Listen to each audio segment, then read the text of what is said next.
আজ পহেলা ফাল্গুন, আগামীকাল ভালোবাসা দিবস। আর বসন্তের শুরুতেই এমন বিশেষ দুটো দিনকে কেন্দ্র করে রাজধানীর ফুল আর পোশাকের দোকানগুলোতে রয়েছে একটু বাড়তি ভিড়।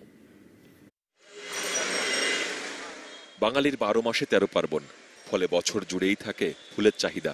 তবে বসন্ত বরণ আর বিশ্ব ভালোবাসা দিবসেই চাহিদা থাকে সবচেয়ে বেশি।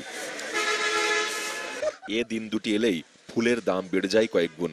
একদিন আগেই যে গোলাপ ছিল প্রতিটি 15 টাকা, আজ বিক্রি হচ্ছে 30 টাকায়। আর ভালোবাসা দিবসে সেটা হয়ে যায় প্রতিটি 80 থেকে 100 টাকা বা তারও বেশি।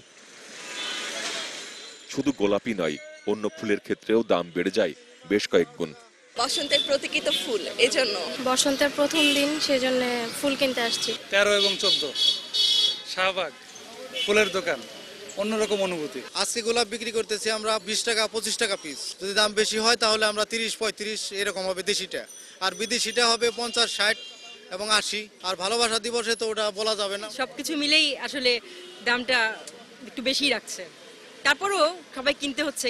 তবে আগে যেখানে কেনাকাটার ধুম ছিল ধর্মীয় উৎসব ও পয়লা বৈশাখ কেন্দ্রিক, এখন তা হয়ে উঠছে দিবস ভিত্তিক।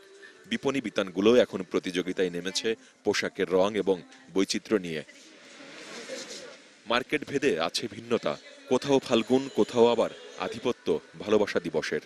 শাড়ি কিনেছি, পাঞ্জাবি কিনেছি, কানের দুল কিনেছি, চুড়ি কিনলাম এবং এত কিছু কিনেছি পয়লা ফাল্গুনের জন্য। পয়লা ফাল্গুনের জন্য একটু পাঞ্জাবি কিনতে এসেছি, বাসার জন্য, মার জন্য কিছু নেব। এমন একটা ড্রেস দেখতেছি পয়লা ফাল্গুনের সাথেও যাবে, আবার পরের দিন তো ভ্যালেন্টাইন্স ডে, ভালোবাসা দিবস, তখনও যাতে চায়। হলুদের সাথে এবার ম্যাজেন্ডা কালারটা ভালো যাচ্ছে, সবুজও যাচ্ছে। নারীদের মধ্যেই ভালোবাসাটা বেশি, আর গিফটটা নারীরাই বেশি করে, তাই আমাদের বেচাবিক্রিটা বেশ ভালো।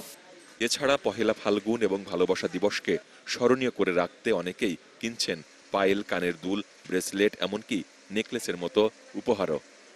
বিশেষ দিবস উপলক্ষে সব কেনাকাটা আয়োজনের মধ্যে যেমন রয়েছে সার্বজনীন উৎসবের আমেজ, তেমনি উৎসবকে কেন্দ্র করে জাতি ধর্ম নির্বিশেষে সবার মধ্যে সাম্প্রদায়িক সম্প্রীতি আরও দৃঢ় হবে, এমন প্রত্যাশা সবার। Anup Adhikari, Tarun, DBC news, Bashundhara city, Dhaka.